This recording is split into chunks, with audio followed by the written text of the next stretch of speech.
Hi mga ka-farming! Tara, visit tayo dito sa ating farm. Dito sa province, maganda kapag marami kang halaman. Masipag ka magtanim, masipag ka mag-alaga ng mga halaman. Ayan, marami kang aanihin. Masipag ka maglinis. Lilinisan din kasi yung mga yan. Kahit na mga plant and forget yung mahilig nating itanim. Ayan, mga plant and forget po, masasabi itong banana, itong pineapple, kasi isang beses mo lang siya na gagalawin, sunod anin na, kaya tinawag siyang plant and forget. Ayan, kasi busy man tayo, hindi man tayo pwede magtutok lang lagi sa farm, lalo na sa panahon ngayon. Ayan, itong strawberry, trinay namin ito, kung magkakaroon kami ng bunga, makakatikim kami. Ayan, trinay namin yan. Malago naman siya, mukhang magkakaroon naman. Ito ang sili, maraming bunga. Natutuwa ako dito kasi ang dami niyang bunga lagi. Gustong gusto ko itong halaman na to kasi binibigyan kami lagi ng maraming bunga. Masarap sa garden kapag may maraming bunga yung halaman.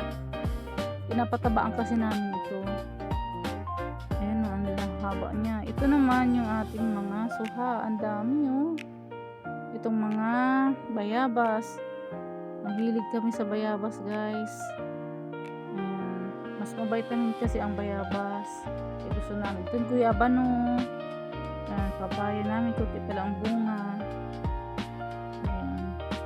Ito naman ang ating suha na ang taas. Napunta na sa kapitbahay. Kasi paano kaya natin ito kukunin? Ayun. Ang taas kasi niya. Ayan. Yung patula din. Ang taas. Paano natin kukunin yan? Kaya natin kunin niya yun. Kasi syempre sayang naman. Yung iba yung makikinabang. Ayan yung ating upo. May bunga na. Simula na siya magbunga. Ang cute ng shape ng buo natin. Ito ang aming net na na set up para magpadami yung niya. Ugat ba mga vines niya. Ayan. Ito yung setup namin sa taas. Subukan natin kunin. Ayan. Nakangkit naman. Pakinabangan na natin bago pakinabangan ng iba. Kasi syempre mahirap din na ilang taon maghihintay. Subukan natin makakuha ng marami. Damihan na natin kasi syempre mahirap pamungkit. Pabigat din kasi itong pamungkit na ito. Ayan, yung patula nakuha natin. Ang laki pala.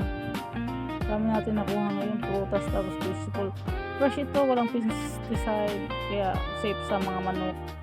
Ganda magkaroon kasi walang pesticide. Itong mga rimo-rimo, gustong gusto namin to dito sa Bicol na siling ito.